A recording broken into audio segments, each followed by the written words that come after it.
செய்யற ஒவ்வொரு செயலுக்கும் அதற்கான எதிர்வினை கண்டிப்பா இருக்கும் அப்படிங்கிறது. நல்லது செஞ்சா நல்லது கிடைக்கும், கெட்டது செஞ்சா கெட்டதே திரும்ப கிடைக்கும் அப்படிங்கிறதுக்கான ஒரு கதை தான் இது.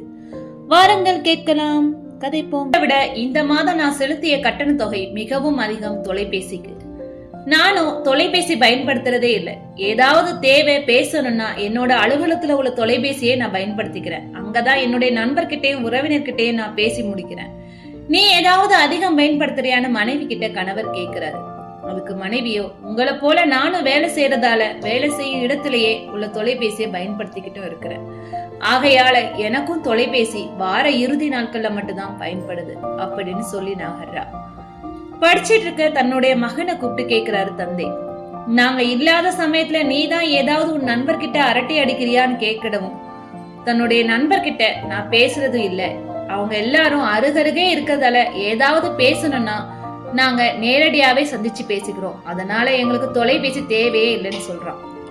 உடனே மகன் சொல்றான், நமது வேலையாள் ஒருவர் அங்க எப்போதுமே பேசுறத நான் கேள்வி பார்த்திருக்கேன். மகன் பதில் சொல்லவும் தந்தைக்கோ வீட்டுல வேலை செய்ய அனைவரையும் கூப்பிட்டு கேட்கவும் ஆரம்பிக்கிறாரு. உடனே அங்க 2 வேலையாட்களையும் கூப்பிட்டு, நாங்கள் இல்லாத சமயத்துல நீங்க யாராவது தொலைபேசி உபயோகிக்கிறீங்களான்னு கேட்கவும், அதுல ஒரு வேலையாள் மிகவும் தைரியமா, ஆமாம், நானும் உங்களை போலவே வேலை செய்யும் அலுவலகங்கள்ல இருக்கிற தொலைபேசியை என்னோட உறவினர்கிட்டையும் என்னோட நண்பர்கிட்ட பேசவும் பயன்படுத்திக்கிட்டேன், இதுல என்ன தப்புன்னு சொன்னான்.